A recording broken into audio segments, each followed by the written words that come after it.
الحمد لله الذي خلق فسوى والذي قدر فهدى. الحمد لله الذي أعطى كل شيء خلقه ثم هدى. الحمد لله الذي لا نحصي ثناء عليه وهو كما أثنى على نفسه. وأشهد أن لا إله إلا الله وحده لا شريك له، وأشهد أن سيدنا ومولانا محمدا عبده ورسوله أرسله بالحق بشيرا ونذيرا وداعيا إلى الله بإذنه وسراجا منيرا. صلى الله تعالى عليه وعلى آله وعلى أصحابه وبارك وسلم تسليما كثيرا كثيرا. أما بعد، فأعوذ بالله من الشيطان الرجيم. بسم الله الرحمن الرحيم.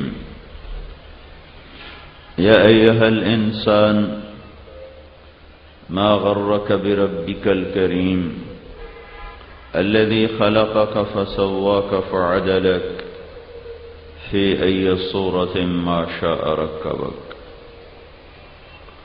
وقال تعالى: يا أيها الإنسان إنك كادح إلى ربك كدحا فملاقيه. وقال النبي صلى الله تبارك وتعالى عليه وسلم: يا أبا سفيان والله لتموتن ثم لتبعثن ثم ليدخلن محسنكم الجنة ومسيئكم النار.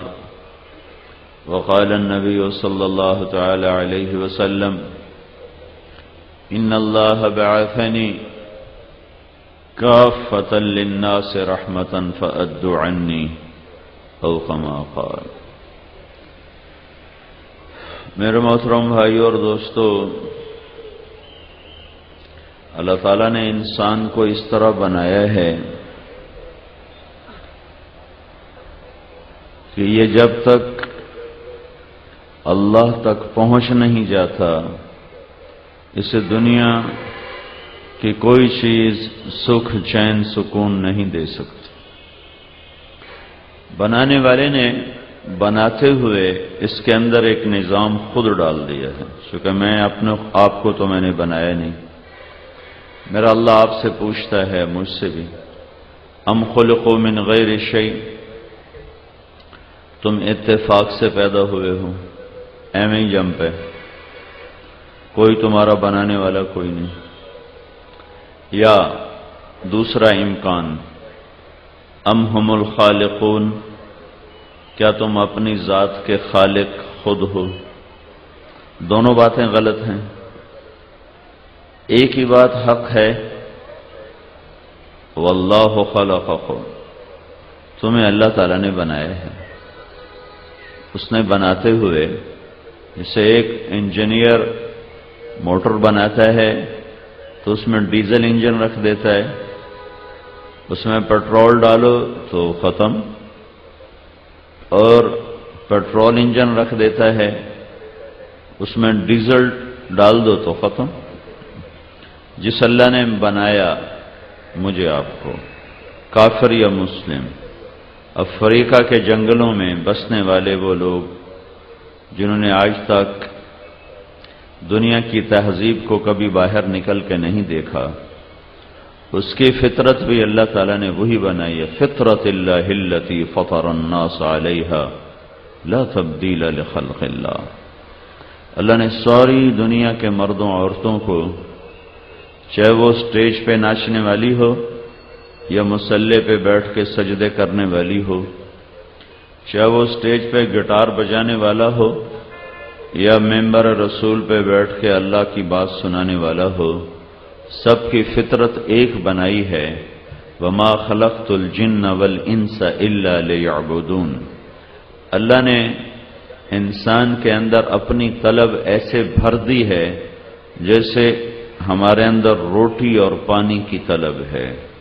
نیک و بد ہو، اس کے اندر اپنے آپ ایک نظام حرکت میں آتا ہے اور وہ روٹی کی طلب کرتا ہے۔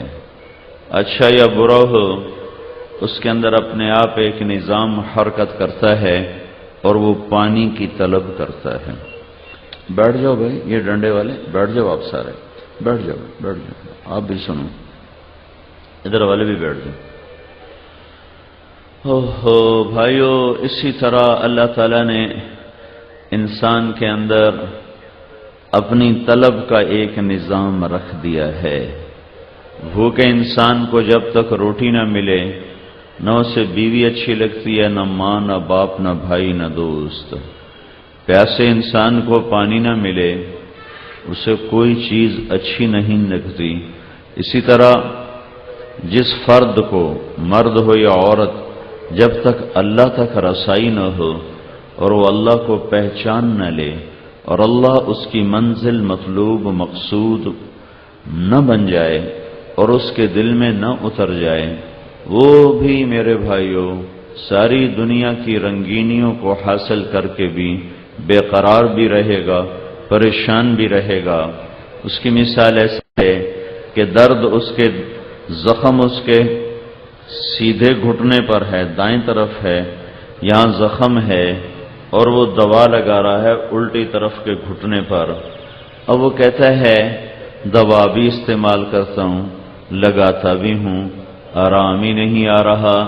تو آرام اس لیے نہیں آ رہا، جہاں درد ہے، وہاں جہاں زخم ہے، وہاں وہ دوا نہیں لگا رہا، اور جہاں درد زخم نہیں ہے وہاں وہ دوا لگا رہا ہے۔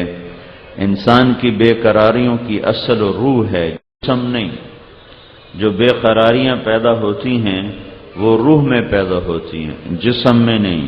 جسم پر وہ ظاہر ہوتی ہیں، اور روح میں جو بے قراری پیدا ہوتی ہے وہ اللہ کو جب ڈھونڈتے ڈھونڈتے اسے اللہ نہیں ملتا اور وہ اللہ کو نہیں پا لیتا، تو پھر وہ بے قراری کی شکل اس کے سارے وجود میں پھیلتی ہے، پھر وہ ظاہر ہوتی ہے۔ تو یہ اللہ کا بنایا ہوا ایک قطعی نظام ہے۔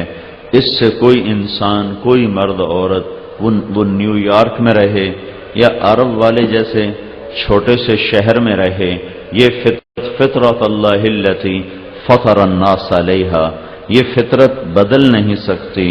ہر انسان جب وہ پیدا ہوتا ہے تو اللہ تعالیٰ اس کے اندر یہ جذبہ، یہ کمپیوٹر کی ایک چپ، یہ سم اس کے اندر ڈال دیتا ہے، جس میں اللہ کو پانے کی طلب کا ایک نظام رکھا ہوا ہوتا ہے۔ چونکہ یہ اپنی عقل سے وہاں تک جا نہیں سکتا، تو پھر اللہ نے کرم فرما کر بیچ میں اپنے رسول اور نبی موقع بہ موقع بھیج کر یہ بات ان کو بتائی، سمجھائی۔